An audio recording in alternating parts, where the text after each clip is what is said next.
Hola a todos, buenas tardes para ustedes, buenos días para mí. ¿Qué tal? Gracias por unirse el día de hoy. Ya vamos a comenzar, ya estoy grabando la sesión para las personas que no se pueden unir en este horario para que la puedan ver después, pero como somos un buen número como para participar todos, quería ver cómo están todos. ¿Todo bien?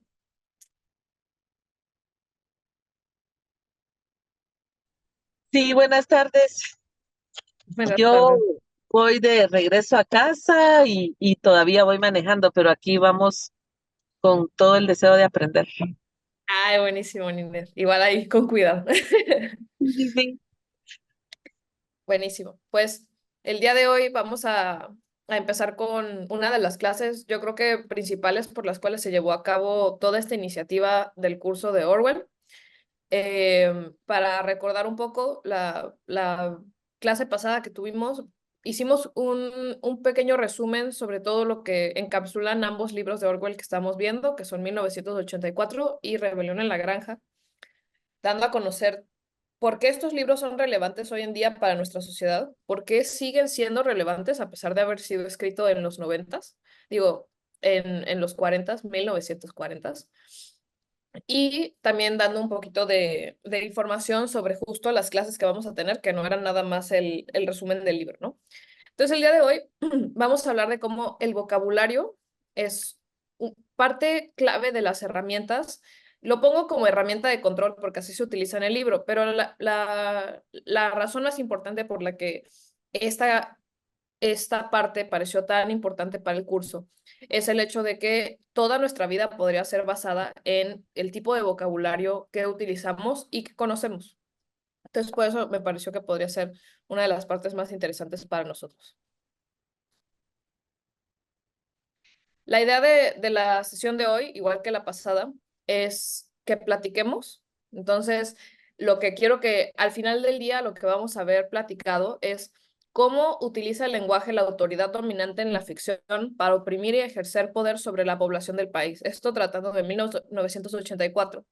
Entonces, en el análisis que vamos a estar haciendo esta vez, vamos a ver cómo en un sistema totalitario, que hablamos la última vez de que era el sistema totalitario, limita las conversaciones e impide la libertad de expresión mediante la exposición a los personajes de hablar una lengua que les resulta muy extraña y muy limitada en cuanto a vocabulario.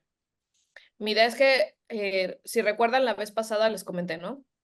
Que parte de por qué esto es una conversación y no es nada más yo hablando toda la sesión, es porque justamente el lenguaje es lo que pone en contexto el mundo en el que estamos. Entonces, esto significa que si yo hablara, si mi primer idioma fuera el chino, por ejemplo, mi visión de la realidad nunca se podría parecer a la de alguien que se crió hablando español. Aunque yo aprendiera español por mi parte, ya mi visión de la vida está en literalmente en otro idioma que nadie más podrá llegar a comprender. Lo más cercano sería otra gente que haya hablado chino desde pequeño y aún así su realidad no se compararía a la mía. Entonces, esto para tratar de decirles que participemos en la conversación, porque si Elliot, solo, perdón, ok. Porque si solo hablo yo durante la sesión, lo que estamos haciendo es que estamos hablando solamente bajo los términos de Sofía, no bajo los términos del grupo completo, ¿no? Bueno, entonces, comenzando, dentro de los libros de Orwell se restringe el lenguaje de dos maneras, en el escrito y en el de discurso. Esto resulta relevante porque todo lenguaje que está escrito pasa a la prosperidad, o al menos eso pensaríamos, ¿no? Todo lenguaje que está en los libros, en las noticias, en hasta revistas, todo eso es muy fácil que, por ejemplo, dentro de 20 años yo diga, agarré esta revista y miren, es que hace 20 años pensábamos que esta persona iba a ser muy famosa, pero no fue, o miren, el gobierno tal hizo tales cosas porque en este libro de historia lo dice, pero también al nosotros tener un lenguaje restringido de habla dentro de una sociedad o dentro de nuestra vida o hasta dentro de nuestra casa, ¿no? En aquellos casos donde hay familias donde no se puede dar a conocer lo que uno piensa exactamente porque hay una figura tal vez paterna o materna que dice, no, aquí las cosas se hacen como yo digo y aquí no. no se aceptan opiniones. Todo eso restringe la manera en la que el pensamiento se puede desarrollar y hasta dónde puede llegar este. Y para dar a conocer un poco de esto, les había comentado la clase pasada que íbamos a hablar de Foucault, que es un filósofo muy interesante que dedicó gran parte de su tiempo justamente a revisar cómo es que el lenguaje tiene que ver con la realidad que nosotros vemos. En esta parte nada más estoy poniendo contexto para que ya después entremos en plática. Pero lo interesante es, este filósofo tiene un libro completo que se llama Las palabras y las cosas. Es un libro muy complicado, es un libro muy largo, de hecho no creo que valga la pena tanto leérselo completo. Esto que estoy tomando es nada más del prólogo, que ese sí se los recomiendo que se lo lean porque puede dar una visión muchísimo más compleja y llena de lo que vamos a hablar el día de hoy. En resumen, antes de pasar a las partes de texto específicas que quiero que platiquemos, lo que habla este prólogo es que nosotros como seres humanos nunca vamos a compartir una misma realidad. Y esto se debe a las limitaciones del lenguaje que tengamos o lo contrario a las limitaciones, ¿no? Qué tanto lenguaje tú hayas tenido en tu vida y hayas estado expuesto. Y con esto se refiere a que, por ejemplo, aquellas palabras que tú no conozcas de tu propio lenguaje o del lenguaje de alguien más, se les hacen llamar los monstruos que están esperando, ¿no? Entonces, si yo no conozco una palabra de mi lenguaje, eso significa que esa palabra o ese mismo concepto no existe dentro de mi realidad. Entonces, no forma parte de lo que yo considero parte de mi vida. Y si alguien más sí la tiene, entonces tiene una parte de su realidad que yo no conozco. Y el hecho de, hasta si me la llegasen a presentar, ¿no? O sea, digamos que yo no sabía el concepto de una vela. Hasta si a mí el día de hoy me dijeran, mira, Sofía, esto es una vela, se prende, huele rico, se usa para tal, tal, tal y tal. Yo ya pasé una gran parte de mi vida no conociendo ese concepto y eso significa que ya mi realidad es distinta. Esto es interesante porque muchísimos filósofos a lo largo de los años han tratado de descifrar si hay una verdad absoluta, pero entonces nada más al saber que por este tipo de cosas ya ni siquiera nuestra realidad es la misma, podemos saber que no hay una verdad absoluta porque es una verdad para cada persona que existe en este mundo, ¿no? Y eso nada más, o sea, esto es hasta diciendo nada más como, ok, Sofía, tú y yo hablamos español, esto es una vela, mira, ¿no? Imaginémonos en todos los idiomas que hay, todos los niveles de educación que hay, eh, ¿no? O sea, no hay manera de que ni siquiera en una misma casa haya un mismo entendimiento de una realidad, ¿no? Les quería leer estos fragmentos del prólogo para que tengamos un poco de idea de a dónde vamos, ¿no? En la historia de las ciencias, en la cultura y en época dada, hay siempre un orden regulador del saber. Es decir, existe todo un sistema que subyace y regula el saber, un mundo mudo. Este orden mudo es el que posibilita la constitución del saber, la producción del conocimiento científico de cada época. Esto aplica para hace unos años anteriores, tal vez, porque ahora con las redes sociales nosotros estamos expuestos a muchísimo más de lo que nada más se puede ver en nuestro país. Pero por ejemplo, yo recuerdo cuando yo estaba en mis clases de primaria que dentro de los libros de historia de la SEP, por ejemplo, pues nos estaban contando la historia del país desde la perspectiva aprobada por la SEP. Ya si uno se salía de ahí, uno se ponía a investigar, podía uno también leer la historia desde la otra perspectiva de las cosas que pasaron o ver, por ejemplo, esto tal vez no era tal cual, este personaje de hecho había hecho tales cosas y tales cosas y tales cosas. Pero siempre hay un ente regulador que dice, esta es la base desde la cual toda esta comunidad va a partir. Esto es lo que nosotros tenemos que conocer y esto es lo que se le tiene que enseñar a la gente. Y esto tiene dos funciones. Uno, para también generar cierto tipo de nacionalismo y de lealtad al lugar donde uno está viviendo, no tiene ese propósito. Y hay muchísimas maneras de generar lealtad hacia la nación, ¿no? Hacemos todos los lunes el saludo a bandera y todas estas cosas, pero el que todo el mundo esté dentro de una misma sintonía, lo podríamos llamar, ayuda a que ocurra y que la plática entre todos pues esté limitada tal vez a ese mismo tipo de cosas. Y por el otro lado, pues lo llamamos regulador, pero a mí no me gusta decir, no me gusta llamarlo así porque realmente suena como que están tratando de controlar algo, cuando en realidad lo que yo creo que es el fin de todo eso, pues es tratar de tener la historia clara y no dejarla atrás, que vamos a hablar del pasado en un momento, pero para que no se olvide el tipo de historia que uno quiere contar. No sé si hasta aquí alguien quiera comentar algo. O sea, en esta parte estoy nada más poniendo más el contexto de la plática que vamos a tener, pero quisiera saber si a alguien le gustaría añadir algo a lo que estamos diciendo.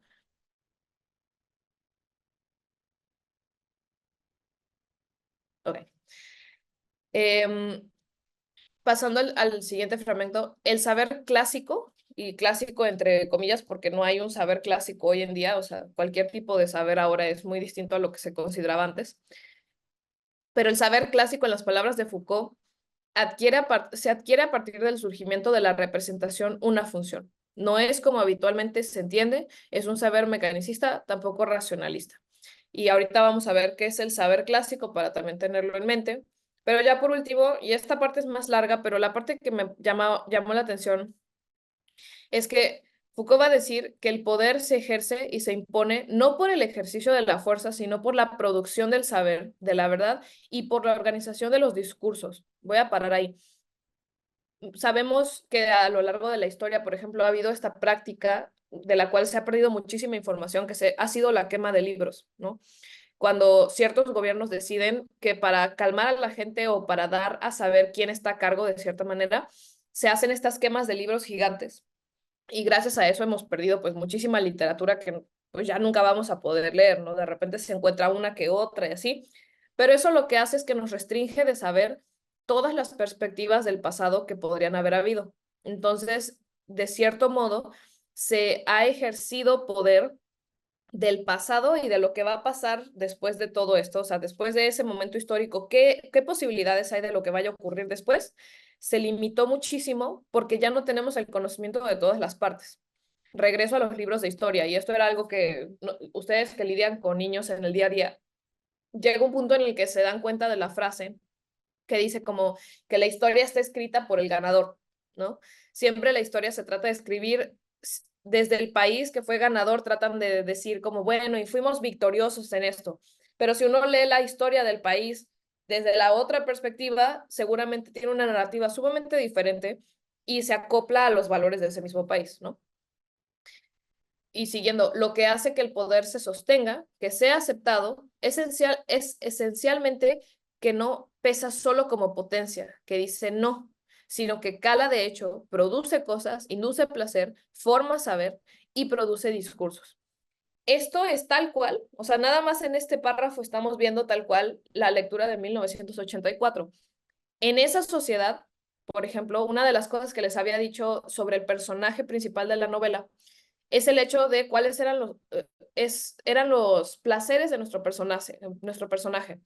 Y era interesante porque los placeres de nuestro personaje eran cosas muy, muy, muy raras, ¿no? Era poderse rascar una varice que tiene, poder tomar un tipo de licor que se siente como si lo golpearan con un bate de hule, o sea, unas cosas así que uno hoy en día, o sea, nosotros diríamos, eso no es ningún tipo de placer. Pero si yo como sociedad doy a saber cuáles son los placeres que para mí son aceptados, y yo te digo, es que esto es un placer, y da gracias a mí, tu gobierno o el ente como a cargo de estas cosas, dame gracias de que tú puedes tener ese placer, estoy limitando qué tanta libertad y qué tanta libertad de conciencia te estoy dando. Porque a partir del placer también nosotros somos libres, ¿no? Si yo me siento un poco triste un día y digo, bueno, ¿sabes qué? Me voy a ir a, no sé, me voy a comer un chocolate porque eso me hace sentir mejor. Ahí yo estoy tomando mi propia decisión de yo tomar cargo de mi persona para sentirme mejor. Pero eso es justamente lo que en este libro se trata de decir que no es lo que quiere el gobierno de 1984. El gobierno de 1984 no quiere que la gente tome responsabilidad de su propia persona o tome iniciativas propias. Al revés, todo lo que tú pienses está dentro del lenguaje del gobierno y está dentro de las capacidades que ellos te permiten y por lo tanto la gente tampoco sabe otras opciones. Si a mí toda mi vida me han dicho, si tú te sientes mal, lo único que puedes hacer como para darte placer es tomar este alcohol que se siente como que te metan un golpe, pues tal vez yo no conozco realmente la palabra placer, tal vez yo no entiendo realmente como qué signifique, pero pues desde pequeño me dijeron que placer es algo bueno, entonces me tomo esto aunque realmente no genere lo que se supone que es el placer, pero lo utilizo como tal, ¿no? Y nada más, ya para cerrar con esta parte es un poco más densa, pero es que me parece que es interesante para lo que vamos a ver, porque esto significa que nos salimos de la narrativa de un libro nada más, o sea, no nada más es un escritor que hizo un mundo ficticio en el que nos está tratando de decir las cosas, sino que ha habido todo un estudio por detrás. Este es nada más uno de los filósofos que ha dedicado parte de su trabajo a explicar por qué el lenguaje es tan pesado y por qué el lenguaje importa tanto dentro de las sociedades y dentro de nosotros como personas. Entonces, por eso estoy haciendo este hincapié, ¿no? El positivo del saber, el inconsciente positivo del saber es dar a conocer que a pesar de que nosotros nunca vamos a estar en una misma realidad, pues nosotros hemos encontrado la manera de hablar el mismo idioma y podernos entender, ¿no? Entonces, en las ciencias naturales, la lingüística y en la economía, hemos encontrado las similitudes para entre nosotros podernos entender y poder movernos adelante. Pero lo interesante de esto, si se recuerdan a nuestra plática pasada, es que dentro de 1984 el libro, habían tres categorías de lenguaje, y se las tengo acá. Teníamos la categoría A, la categoría B y la categoría C. No está en ese mismo sentido, no es en un sentido de que las ciencias son para cómo controlarnos, pero entonces nosotros mismos también estamos catalogando nuestros tipos de lenguaje, ¿no? Y eso me parece que pasó de un filósofo a la lectura y me pareció parte de lo que es más interesante. Es encontrar al nivel tratar de encontrar como sociedad a nivel inconsciente eh, un discurso que pueda ser entendido por todos. Entonces, por eso se llama positivo del saber. Es decir, estas tres ciencias utilizan los mismos modos de conocimiento porque si nosotros nada más nos hubiéramos dicho, no, pues es que entre nosotros no nos podemos entender, primero no podríamos ni siquiera haber avanzado tanto como hemos avanzado en ciencia, en tecnología, en lenguaje o hasta en economía, porque no habría manera de compartir conocimiento porque sería nada más decir, no, pues es que no te entiendo a ti, entonces, bye, ¿no? Y ahora ya entramos a el tema de los libros y de nuestra discusión más grupal sobre esto. Pero quisiera saber un poco de lo que opinan, ¿no?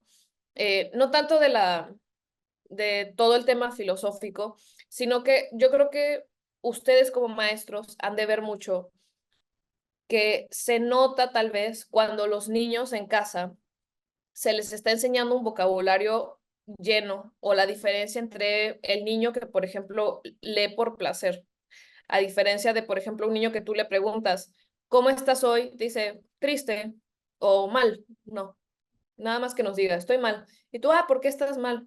No sé, sin saber expresarse más allá, ¿no? Quería ver un poco, si, o sea, cómo han experimentado ustedes siendo maestros este tema de la diferencia de ver, por ejemplo, niños que tienen diferentes maneras de expresarse o cuando se les está enseñando un nuevo concepto. O sea, me gustaría saber un poco desde su perspectiva cómo han visto este tema.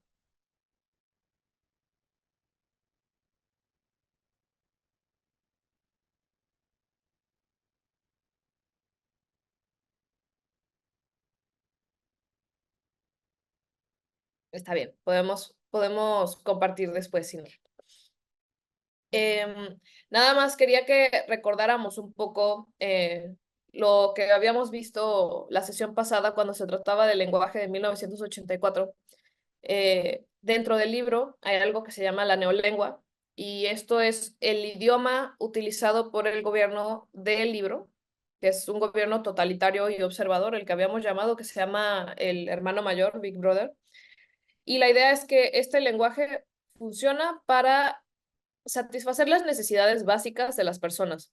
No les ayuda a poder pensar más allá, es simplemente lo más sencillo mejor, porque entonces ni tienen que pensar mucho y nada más es casi que por impulso que contestan, ¿no?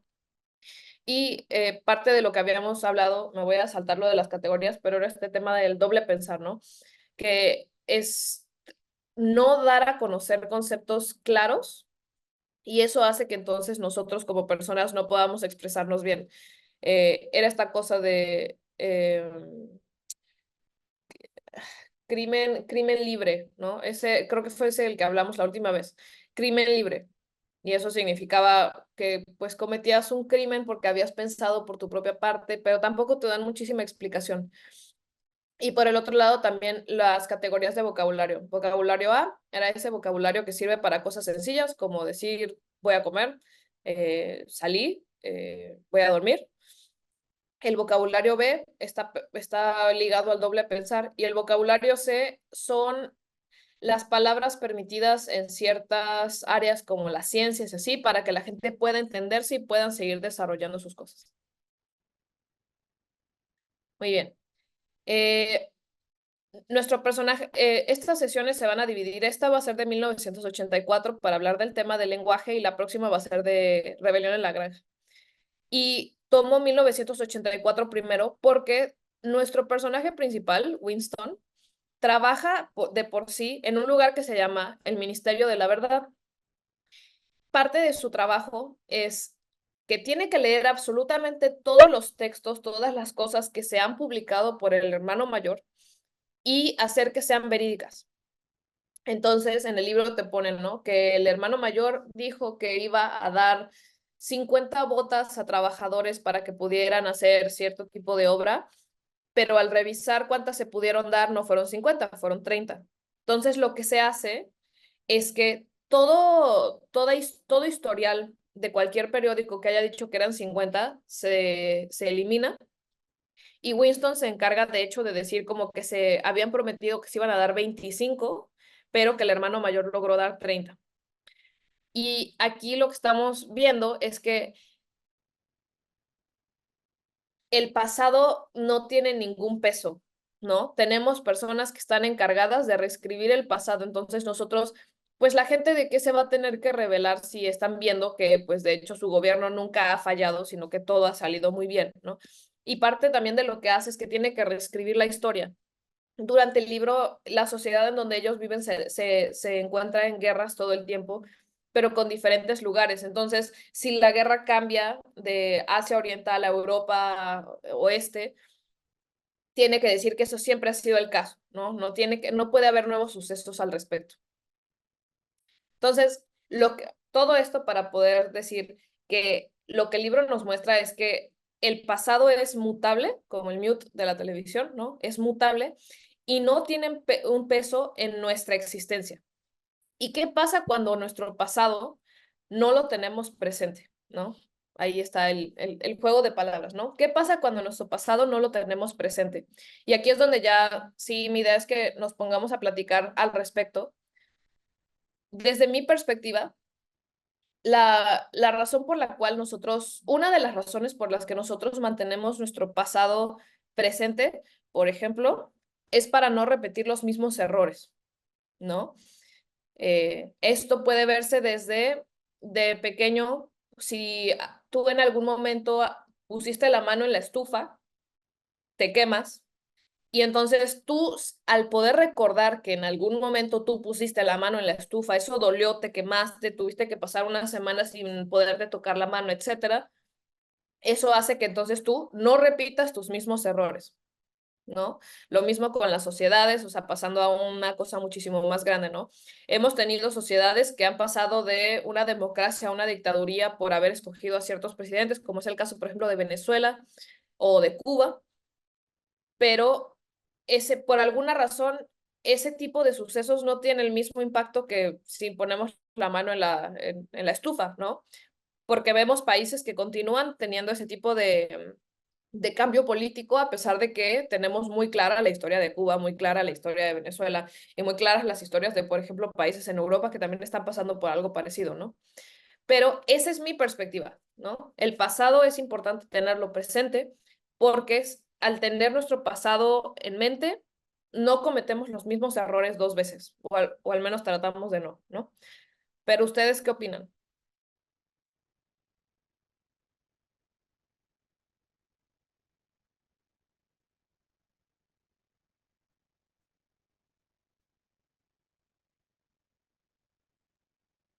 no me dejen hablando sola porque si no, la clase va a durar algo así como media hora.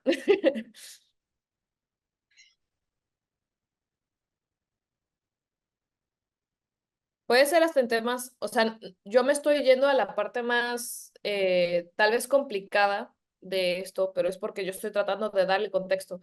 Pero, por ejemplo, una cosa muy tonta es si nosotros no tuviéramos nuestro pasado presente, por ejemplo, imaginemos, ¿no? A la gente joven que conocemos, que es como de, ah, corté con mi novio.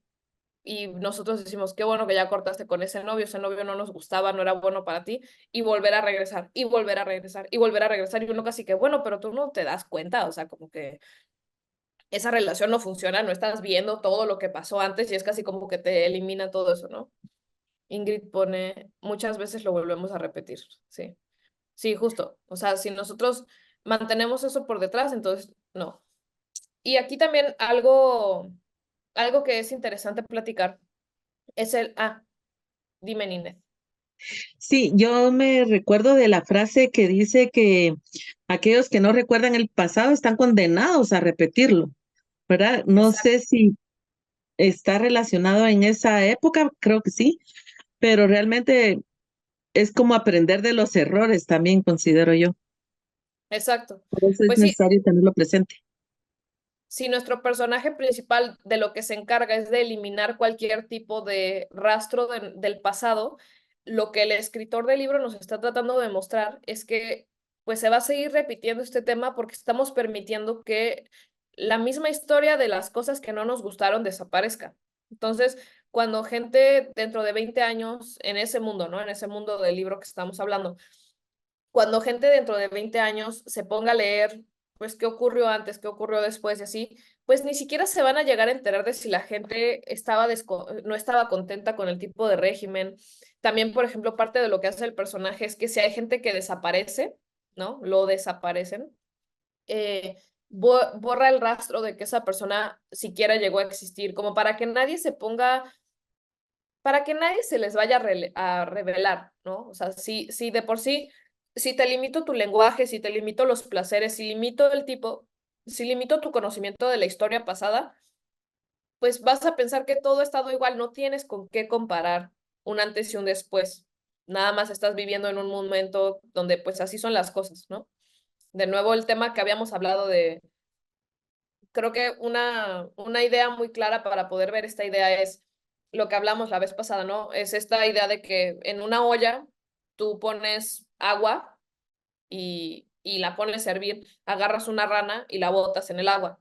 La rana lo que va a hacer es que va a brincar y se va a tratar de salir del agua porque pues no está acostumbrada a esa temperatura y dice, me quemo, ¿no? O sea, ¿qué pasa aquí? A diferencia de si tú pones esa misma olla, pones a la rana en el agua y pones el fuego a que lentamente empiece a hervir el agua, pues la rana se va a quedar ahí, se va a morir, ¿no? O sea, porque poco a poco se va acostumbrando a una temperatura y no se acuerda, o sea, poco a poco va olvidando cuál era la temperatura inicial, no siente que se está calorando, no siente y se muere, ¿no? Entonces también eso es parte de lo interesante. Ahora, tal cual en el libro, o sea, estoy tratando de conectar las ideas poco a poco. Pero según Orwell, dentro del mismo libro, el pasado es lo que acuerdan los registros y los recuerdos. Y puesto que el partido tiene el control total de todos los registros y el mismo control total de las mentes de sus miembros, se deduce que el pasado es lo que el partido decida que sea. Y esto, pues, lo hemos visto también en los gobiernos totalitarios que hablábamos la última vez, ¿no? O sea, yo dudo mucho que en los gobiernos totalitarios que llegábamos a ver antes en la historia del mundo, en algún libro de historia llegase a decir, y pues antes de este gobierno teníamos una democracia en la que todo el mundo decidía con su voto si le gustaba o no el partido actual. No, al revés, ¿no? La narrativa debería de ser algo más por el lado de decir, estábamos todos muy mal hasta que de repente llegó esta persona y con su visión nos hizo ver que nuestras maneras no estaban bien y ahora miren, la economía creció así, creció así, creció así. Entonces, si nosotros reducimos la verdad, si como sociedad, pues porque al final todos, es muy difícil que en una sociedad donde tienen tan controlada la gente como es la de 1984, tú te pongas a cuestionarte las cosas que están por todos lados. Si a ti por todos lados te están diciendo tu gobierno es bueno, tu gobierno es bueno, tu gobierno es bueno, pues, y lo que ves, todo el mundo te dice que eso siempre ha sido así y que antes estaban peor, porque eso es parte de lo que se comenta en el libro, ¿no? Que todo el mundo se preguntan entre ellos, así como de, las cosas siempre fueron así, y la única respuesta es, pues según yo estábamos peor antes, pero hasta ahí. Y esa idea se pone también, ¿no? O sea, el partido es quien decide que ese es el comentario que se hace del pasado, porque entonces, de cierto modo, pues aceptas lo que hay, ¿no? Es así como de, pues, antes estábamos peor, entonces ahorita considero que estamos bastante bien, ¿no? Y Orwell no es el único que, me voy a saltar esta un segundo, Orwell no es el único que habla de esto. García Márquez, que de hecho salió su nuevo libro el día de ayer, no sé si lo vieron, pero una cosa interesante, ¿no? Un escritor que lleva tanto tiempo muerto sacó un libro nuevo, algo que creo que no mucha gente se imaginó que podía pasar. También lo comenta en uno de sus libros, el de Cien años de soledad. Lo que ocurre en la vida no es lo que te ocurre a ti, sino cómo tú lo recuerdas y cómo lo recuerdas. Y si esto lo ligamos al tema de la libertad, que hablamos la sesión pasada, pues el tú poder recordar cómo ha sido tu vida y lo que la forma, pues es una libertad tuya, ¿no? Yo decido cómo yo experimento mi vida, yo decido cómo yo recuerdo ciertas cosas. O sea, si yo me peleé con alguien, yo puedo decidir tomar la idea de decir, pues esa persona era la que estaba mal y yo estaba bien. Y todo ese pleito se podría haber evitado si esa persona se hubiera comportado diferente. A diferencia de si yo tomo eso y digo, no, los dos estábamos mal, los dos nos portamos de una manera muy infantil y si los dos hubiéramos llegado a un tipo de acuerdo, pues no hubiéramos terminado en este pleito, ¿no? Todo eso es una libertad que nosotros tenemos como personas porque nosotros somos personas conscientes que podemos tomar esa decisión. Pero en esto estamos en el otro extremo, donde ni siquiera puedes tú decidir cómo recordar tu vida o cómo recordar los sucesos de tu vida. Entonces, juntando todo esto, la idea es que sin el lenguaje para poder expresar, por ejemplo, que no estamos contentos con ciertas cosas, para poder expresar qué cosas nos gustan, qué cosas no, pues es muy fácil que, aquí lo pongo como crímenes políticos, ¿no? Eh, Expresar cualquier tipo de descontento hace que la posibilidad de que haya crímenes políticos sea casi imposible. De nuevo, porque si yo no te presento a ti la idea, primero, de que hay algo de que estar no contento, segundo, ni siquiera te doy la posibilidad de que existe el rebelarte contra tu gobierno, ¿no? Y tercero, no hay un pasado del cual tú decir, pues es que hubo gente antes de mí que se rebeló contra este tipo de cosas, etcétera, etcétera. Pues lo que tienes es una sociedad que es tibia, que va día a día, nada más viviendo su vida, leyendo las cosas, aceptando lo que dice el periódico, diciendo, ah, hasta se lo podrían cuestionar, ¿no? Como, yo pensé que esto fue así, pero pues si el periódico dice cierta cosa, pues ¿por qué me van a estar mintiendo, no? Es como si mañana leyéramos en el, no sé, en el Reforma o en el Financiero, no sé, ah, que, que México realmente nunca fue un productor de maíz fuerte, que todo el maíz que México tenía para hacer tortillas, por ejemplo, se compraba de Estados Unidos y que todo fue una estafa. ¿Realmente nos pondríamos a pensar si eso es real? O sea, tal vez sí, porque no vivimos en una sociedad como esta. Pero ¿por qué? ¿Por qué el medio de noticias del cual nosotros dependemos para formar nuestro propio pensamiento mentiría de una cosa tan grande, ¿no? Y pues ya por último, eh, aquí la idea es que lo platiquemos de nuevo. ¿Ustedes les parece con sus alumnos, por ejemplo, o con ustedes mismos, que un buen lenguaje, o sea, entre comillas, porque no hay un buen lenguaje, ¿no? Pero puede un buen lenguaje o buenos libros mejorar nuestra experiencia como personas? O sea, ¿nos puede ayudar a desarrollarnos más como personas?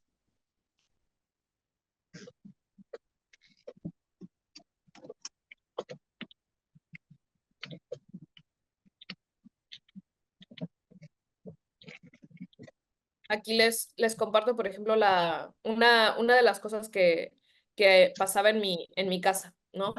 Y no es del lado de los buenos libros, pero es del lado del buen lenguaje, por decirlo de cierta manera. En mi casa, si uno llegaba y le decía a mi mamá, me siento mal, mi mamá te decía, ah, ok, o sea, te sientes mal, ¿por qué? Y le decías, no sé, eso no era válido, ¿no? Suena muy estricto, pero o sea, no era de esa manera, es en el sentido de que como personas a veces no se nos enseña que pues hay que aprender a expresarnos hasta en las cosas cotidianas de nuestro día a día. No sé a cuántos de ustedes les pasa que, por ejemplo, van al cine, ven una película, salen de la película y dicen, pues es que no me gustó y se queda hasta ahí, ¿no? Les invito, por ejemplo, que la próxima vez que vayan al cine o se lean un libro o hasta ver una serie o lo que sea, o sea, o hasta en su día a día, ¿no? Es, ah, ok, me gustó esta parte de mi día, veámoslo con las películas, ¿no? ¿Me gustó esta película, sí o no? No. ¿Por qué no? La respuesta más común para nuestra cabeza es decir, pues no sé, nada más no me gustó. El primer paso para nosotros como generar esa conciencia y también conocernos como personas un poco más es cuestionarnos absolutamente todo lo que estamos haciendo. Entonces, ok, fui a ver una película, ¿me gustó o no?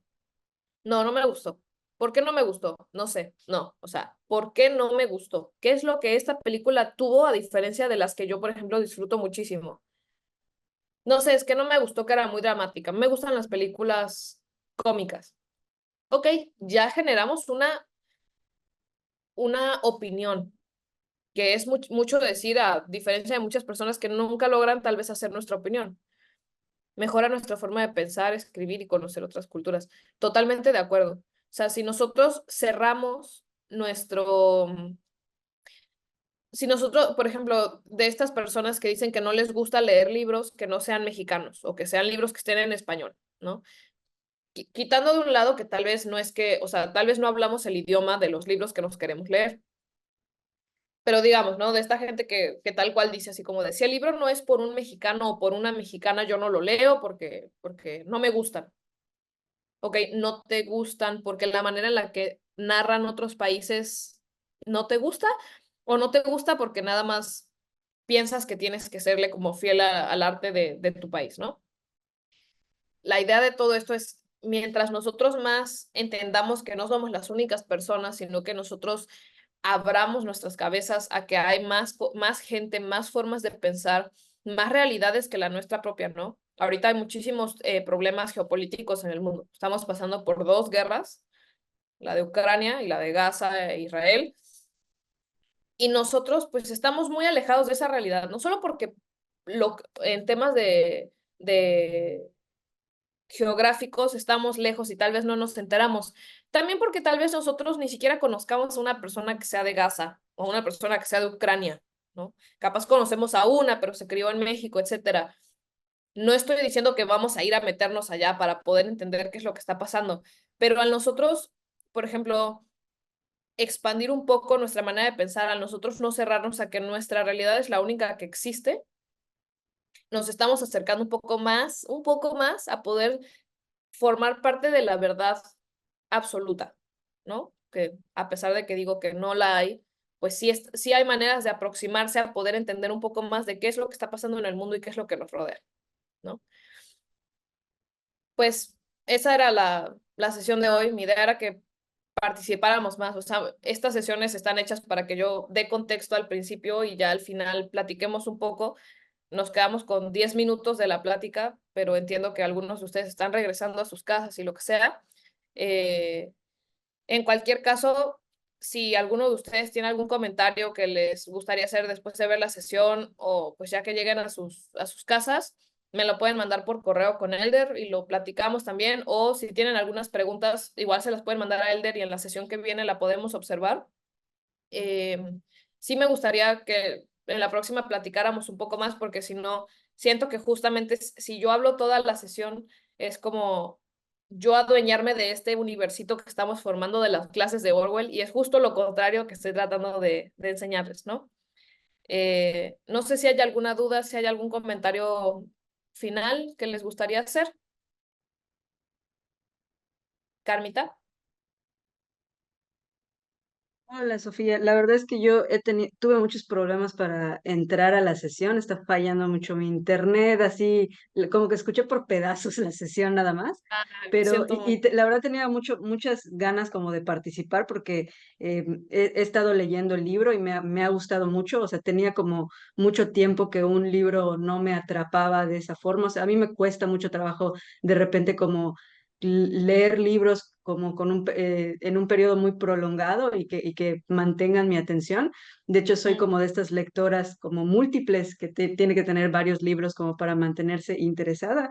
Y estuve viendo ok. como pedacitos de lo que estabas compartiendo, luego como que se fue en internet y todo, quise participar, pero no encontraba cómo alzar mi mano. Bueno, fue caótico, ¿no? Pero, pero pues algo que me llamó mucho la atención y que quiero como compartir un poco para cerrar la sesión, esto que decías a lo último, ¿no? Como de cómo si no vamos como conociendo las cosas que han pasado, también tenemos como esta tendencia a repetir o, ¿cómo te diré? Como olvidar cosas muy fácilmente, ¿no? O sea, como cosas históricas que fueron muy traumáticas, ¿no? Inclusive como sociedad, de repente se nos olvida muy fácilmente y repetimos como las mismas situaciones de manera continua Sí, y eso de una u otra forma va teniendo como pues una,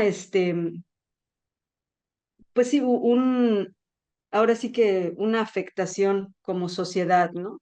Y a mí la sensación que me daba como al ir leyendo el libro es como esta sensación constante, inclusive mientras lo lees, que alguien te está observando, ¿no? O sea, como que todo está como muy controlado, como que tienes que estarte escondiendo, como que en algún momento te van a evaporar, ¿no? Como ah, ok. desaparecer, ¿no? Vaporizar, ¿no? O sea, creo que el libro lo maneja muy bien como para meterte en ese ambiente como de, pues casi casi paranoia, ¿no? Como de, sí, de sentirte observado, observada todo el tiempo, pero una vez que lo comparas como con la realidad en la que vivimos, pues no está muy alejado de eso, ¿no? O sea, realmente, este, muchas de las cosas que hacemos son como muy públicas, las personas como, por ejemplo, en las redes sociales, opinan de lo que hacemos, de las interacciones que tenemos, ¿no? Inclusive gente que no conocemos sabe cosas de nosotros y nosotras que a lo mejor nosotras no sabemos en qué momento compartimos, por ejemplo, ¿no? O sea, cosas así de como de control a nivel micro y luego como a nivel macro me parecieron muy interesantes, ¿no? Entonces, yo coincido mucho con esto que decías, ¿no? De la necesidad de también estar como al pendiente de cómo inclusive el lenguaje va cambiando, ¿no? De cómo se utilizan ciertos tipos de lenguaje para fomentar como cuestiones de opresión o de control, ¿no? Entonces, me llamó mucho la atención y eso es era lo que quería compartir. No, muchísimas gracias. Y la verdad, lo que compartes del libro, a mí me pasó cuando me lo leí por primera vez, ¿no? A mí me lo pusieron en la escuela. Y pues es de estos libros que te dicen que son clásicos que hay que leer, ¿no? Hay que leer 1984, al igual que te dicen que hay que leer, no sé, como Los Miserables, que es un libro de este tamaño. Pero este libro tiene algo que pues es lo que estás comentando. Mientras más lo lees, más vas comparando en tu cabeza como, ah, pero yo conozco lugares, o hasta a mí me ha pasado que hacemos esto que está pasando aquí. Y es hasta un libro, no es un libro de terror en el sentido de que pues no es que hay un monstruo atrás y te espantan, pero es un libro de terror en el sentido de que ves que pues estamos usando prácticas muy similares a algo de una sociedad en la que pues tipo, no sé, vaporizan a la gente, ¿no? Lo que estás comentando. Entonces, toda la idea de este curso es sí hablar del tema de, por ejemplo, de cómo este gobierno del libro controla a la gente y así, pero al final es para que nosotros reflexionemos un poco, sobre todo ustedes siendo maestros, ¿no? O sea, lo interesante de esta sesión es que estamos abriendo este diálogo, ustedes siendo las personas que están formando al futuro que va a ser el que va a manejar pues el país donde vivimos, ¿no? Hay que enseñarle a las nuevas generaciones que pues tal vez no hay solo una verdad, tal vez la manera en la que nosotros experimentamos las cosas no es la única manera en la que se experimentó, no hay una sola manera de ver las cosas y no deberíamos de estar bien con solo una versión de las cosas, porque hay muchísimas otras versiones y eso lo que hace es que nos expande la manera de vivir la vida entenderla y también de mejorar, ¿no? Si nosotros no sentimos que haya algo malo en nuestro pasado, pues no mejoramos como sociedad, porque ¿para qué? ¿No? O sea, si todo está bien, ¿para qué vamos a tener mejoras? ¿Para qué nos movemos hacia adelante? Cuando al revés, hay que cuestionarnos, ¿no? Hace 10 años, ¿qué es lo que estaba pasando? ¿Qué no nos gustaba? ¿Qué hemos mejorado? ¿Y por qué las cosas que no nos gustaron, que siguen sucediendo, ¿no?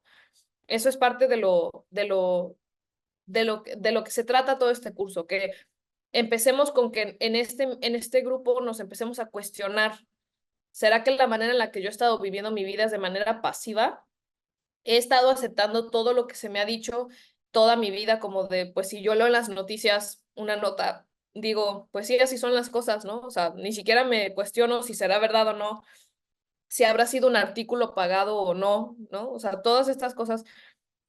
La idea es que aquí empecemos a cuestionarnos y empecemos a ver maneras en las que nosotros podamos expandir nuestro mundo y lo estamos haciendo leyendo un libro que pues no es cómodo leer, ¿no? No es cómodo leer sobre una sociedad que está oprimiendo a su gente y nosotros compararlo tal vez con la sociedad en la que vivimos y ver algunas cosas que se parecen, ¿no? Porque entonces decimos, o sea, yo soy así de sencillo también de controlar, o es que ya llevamos cuántos años que no nos hemos quejado de ciertas cosas. ¿Habrá manera de movernos de esto? ¿No? Y a partir de que nosotros lo empezamos a hacer, hasta de manera inconsciente, uno empieza también a compartir este tipo de conocimiento con la gente a nuestro alrededor, ¿no? O sea, y va a pasar en las conversaciones, ¿no? La próxima vez que estén con alguien y te digan, ah, fui a ver la nueva película de no sé qué.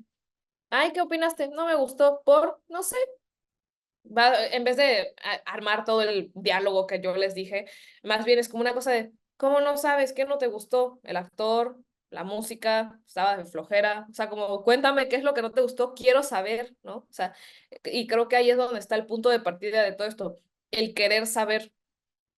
La idea es que sigamos siendo personas que tienen esa, eh, como esa sed, esa hambre por conocer lo que no es lo que yo ya conozco. Porque pues para eso si no me quedo dentro de casa, veo la tele tal vez de repente solo del país donde yo nací para no conocer nada más. Platico con mi familia y eso es todo, ¿no? O sea, ¿para qué me voy a salir de mi burbujita? Pero es que justo saliéndonos de nuestra burbujita es un esfuerzo en conjunto. Saliéndonos de nuestra burbujita es que seguimos adelante, ¿no? Pero bueno, esa era la clase del día de hoy. Espero que les haya gustado a las personas que se conectaron, a las personas que la leen después. Les abro la invitación de nuevo. Si tienen alguna duda, si algún comentario, hasta si es decir, la sesión de hoy estuvo muy pesada, me gustaría que fuera más dinámica. También estas sesiones son para ustedes, ¿no? Yo las estoy haciendo de esta manera para que lo hagamos de manera de habla, pero si ustedes, por ejemplo, también les gustaría ver otro tipo de maneras de pensar estas cosas, como con videos o con otros ejemplos de otros libros, con ejemplos de otros filósofos, me lo pueden hacer saber para que pues la próxima sesión la hagamos también a como ustedes quieren, ¿no? Es parte de lo que estamos mostrando. Tenemos el pasado de las sesiones que ya tuvimos, ¿qué hacemos para las próximas? ¿No? Pero bueno, muchísimas gracias por conectarse el día de hoy. Espero que tengan una muy bonita noche todos y nos vemos dentro de 2 semanas. Gracias, buenas noches. Gracias.